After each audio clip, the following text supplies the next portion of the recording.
Alan, I don't need some looming crisis to make this family my priority. I don't believe you, Alexandra. You have made this family your project ever since you returned to Springfield. Now, if you want a project, why don't you go take a pottery class or something, but stay away from this family.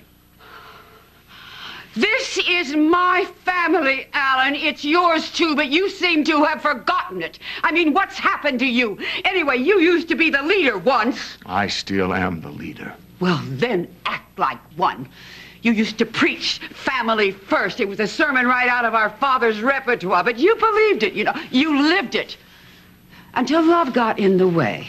And it goes all the way back to Annie, maybe even further back than that. And now Olivia is just the latest chapter in this book of follies of yours. Is that so? Yes, because love is clouding your vision, my dear. Are you saying that I am unworthy of having love in my life? I'm only saying that I know you love your son. And you love this family, Alan, and you are taking advantage of it. I don't know what you're talking about. All right. You have let your competition with Phillip threatened everything. You have even denied your own son his proper position on the board because of your sheer jealousy. Now listen to me, Alan. It is not too late. Alan, if my concern for this family troubles you, it can't compare to how your lack of concern troubles me.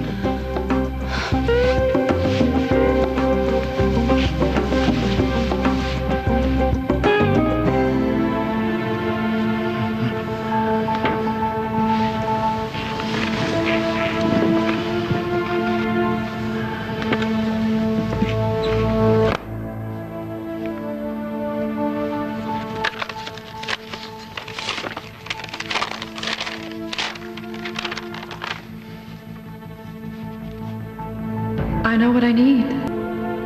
A man who can challenge me and push me. A man who can fill me with passion and make me want to deserve every touch, every kiss. That man is you, Phillip. Excuse me, sir. What is it, Nolan? The man you had watching the international terminal just called. He said he had phone trouble earlier and he couldn't get through, but he did spot Miss Spencer arriving a short time ago. Thank you. That'll be all. Yes, sir.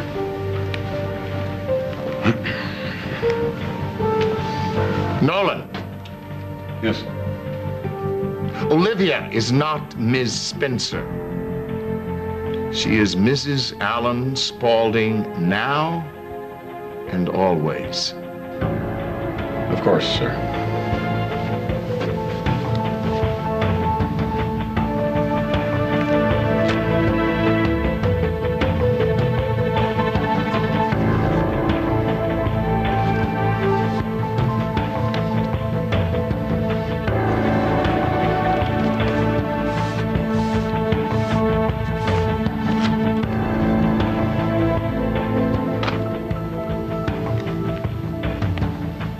Clumsy of me.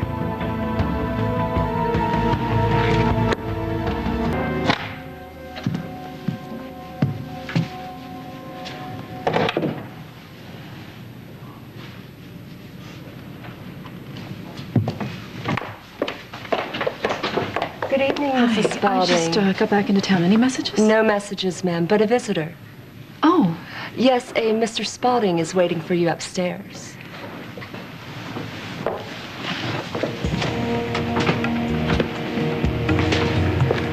Welcome back, Olivia.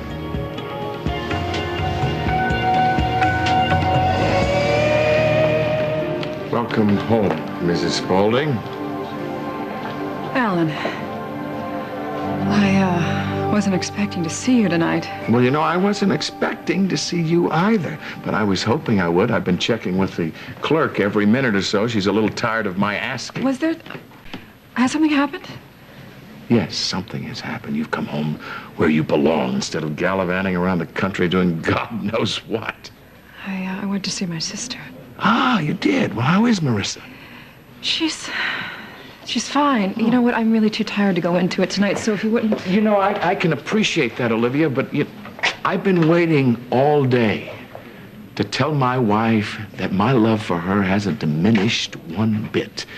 Now, if you will just give me 10 minutes to say what I have to say to you, Could we do it tomorrow? I promise. It's just that I'm a little All tired. right, 5 minutes.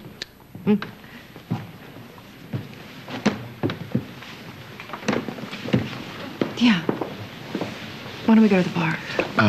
I don't want to share what I have to say with you to a bunch of strangers, so maybe we could go to some place where it's private. It's like your suite.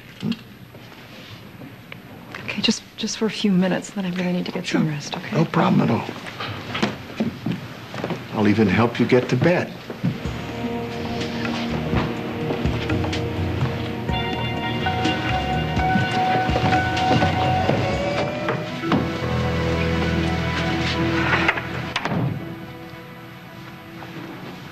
Olivia, I know I've tested your love for me. Alan, wait, just wait. Before you say anything, you have to hear what I have to say, okay? I went away because I wanted to think things through, you know? I wanted to sort things out. How I feel about you, and how I feel about Phillip. Maybe you're thinking too much. All you have to do is look at the man in front of you. The man who has stood beside you during that sham of a marriage you had with Josh Lewis, the man who has helped you realize, and the man who has loved you unconditionally. I know that, and I love you for that, and I know that no one will ever love me quite the way you do. But I wasn't expecting you. I was looking for Phillip, okay? I thought he would come to meet me tonight. Oh, I see. Look, I'm sorry. I am. I never intended to have this conversation tonight. I wanted some time to think about what I was going to say. Well, then don't say it. You know, you're going to get through this infatuation you have with Phillip, and our relationship is going to be stronger than it's ever been. No, Alan, I don't think so.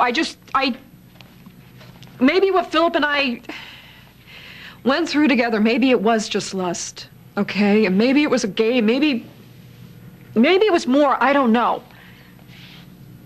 But I do know that I have to figure it out. I can't just stop feeling for him. Believe me, sometimes I wish I could. You've always wanted what you can't have, haven't you? Yeah, well, so have you.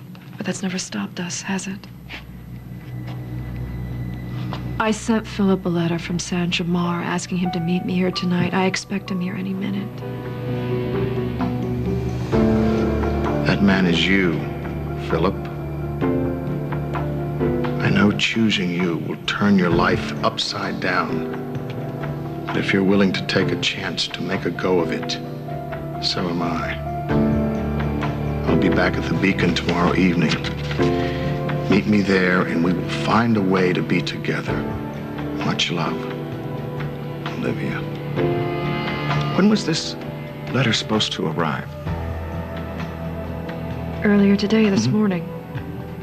Well, that's strange, because Phillip's been home all day. He was there until this afternoon when... When he what? Well, when he went to Connecticut with Beth.